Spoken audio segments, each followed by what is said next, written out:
होली की आत्मा। बचपन से शहर में रहने वाला मनोज इस साल होली की छुट्टियों में अपने गांव दुर्गापुर वापस आता है, जहां उसे देख पूरा गांव खुशी से झूम उठता है। जब गया था तब इतना सा था और अब देखो कितना बड़ा हो गया है। हाँ सरपंच जी, जब मैं गया था तब आप भी बहुत जवान थे और अब देखो कितने बूढ़े हो गए हैं आप। चलो चलो, बढ़िया है।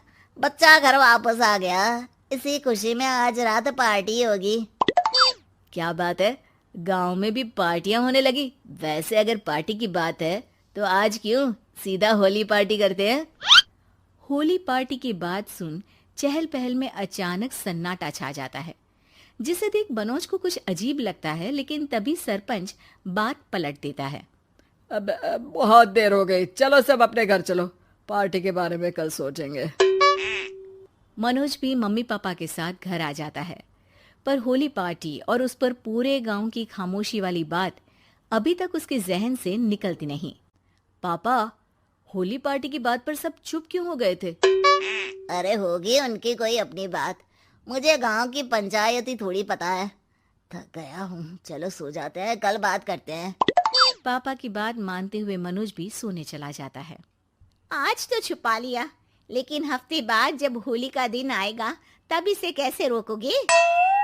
अगली सुबह सूरज के साथ ही मनोज भी गांव घूमने निकल जाता है, जिस पर रास्ते में उसे अपनी ही उम्र के कुछ लड़के भी मिलते हैं, जिनसे दोस्ती कर अब वो उनके साथ घूमने लगता है।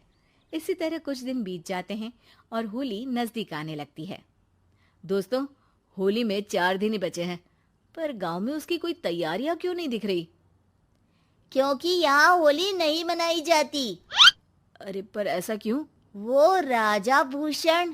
अरे तुम 4 दिन के लिए आए हो, क्या इतना सोच रहे हो? चलो कुछ खाने चलते हैं। इसी के साथ एक बार फिर होली की बात को टलते हुए देख मनोज को शक होने लगता है। वो घर पहुंचते ही इंटरनेट पर अपने गांव और राजा भूषण के बारे में जानकारी निकालने लगता है। क्या? मुझे आज तक ये नहीं पता था। ऐसा कैसे? किसी ने मुझे कुछ बताया क्यों नहीं?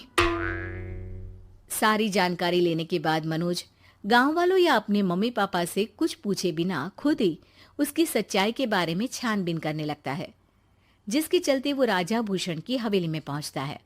वाह, क्या हवेली है यार। पर क्या यहाँ सच में कोई भूत है? हेलो भूत जी, कोई है क्या? हम इस साल गांव में होली सेलिब्रेट कर रहे हैं, क्या आप उस पर थोड़ा इंटरव्यू देंगे? मनोज के ऐसा बोलते ही गांव में तूफान उठ जाता है और हवेली में रखी सारी चीजें हिलने लगती है। एक अदृश्य शक्ति मनोज को धक्का देकर हवेली से बाहर निकाल दरवाजा बंद कर लेती है। ये सब देख मनोज हैरान रह जाता है। क्या अभी मुझे हवा ने धक्का देकर बाहर निकाल दिया? मेरे होते हुए इस गांव में कभी होली नहीं मन सकती, इसलिए दोबारा ऐसी कोशिश भी मत करना, अंजाम बुरा होगा। आवाज सुन मनोज हैरानी से इधर उधर देखने लगता है, पर उसे कोई दिखाई नहीं देता। वो गांव वापस आ जाता है, जहां तूफान की वजह से सब कुछ तहस महस हो चुका होता है। आखिर ये तूफान आया कैसे? ना ऐसा कोई मौसम था और ना ही हमने होली का त्योहार मनाने की बात की थी। सरपंच की बात पर कोई रिएक्शन दिए बिना मनोज चुपचाप अपने घर चला जाता है। इस तरह देखते ही देखते होली का दिन भी आ जाता है और मनोज रंग लेकर गांव में निकल जाता है, लेकिन गांव पूरी तरह खाली होता है। अरे त्योहार का दिन है, धूमधाम की जगह मातम क्यों मनाया हुआ है? मनोज की आवाज सुन सब अपने घर की खिड़कियां खोल के घर के अंदर से ही उसे वापस जाने के लिए कहने लगते हैं, पर वो किसी की नहीं सुनता। तुझे पहले भी समझाया था, अगर होली खेलने की कोशिश भी की तो अच्छा नहीं होगा। अरे बात मान लो बेटा, तुम्हें सच नहीं पता। मुझे सब पता है। सालों पहले इस राजा ने एक अंधविश्वास फैलाया और आप लोग आज तक उसे मानते आ रहे हो।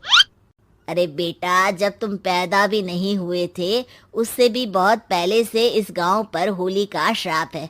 अगर गांव में होली का त्योहार मनाया जाता है तो प्रलय आना पक्की बात होती है। राजा भूषण इस सब में नहीं मानते थे और त्योहार मनाने लगे, जिसके चलते होली वाले ही दिन पहले उनके बेटे की और फिर उनकी मृत्यु हो गई। तभी से गांव की रक्षा के लिए उनकी आत्मा उस हवेली में रह रही है। सबकी बातें सुन मनोज उलझन में पड़ जाता है।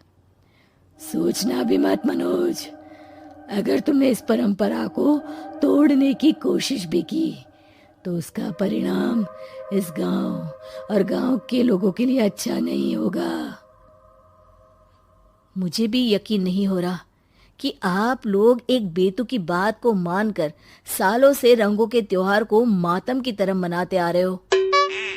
मनोज किसी की कोई बात ना मानते हुए पूरे गांव में रंग बिखेर देता है, जिसके तुरंत बाद वहां तूफान के साथ बिजलियां गरजने लगती है। अचानक मौसम में ऐसा बदलाव देख जहां मनोज कंफ्यूजन में आ जाता है, वहीं गांव वाले डर से सहम जाते हैं।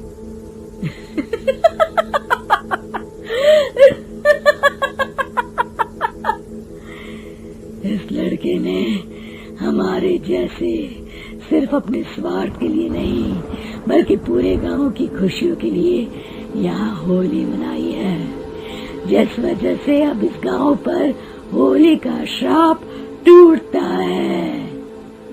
ऐसा बोलकर राजा का भूत वहां से गायब हो जाता है, जिसके बाद गांव के लोग धूमधाम से होली मनाते हैं। खुशियों के रंग गांव में बिखरे ही होते हैं कि अगली सुबह अचानक मनोज कहीं गायब हो जाता है और एक बार फिर गांव में होली का नया राज शुरू हो जाता है।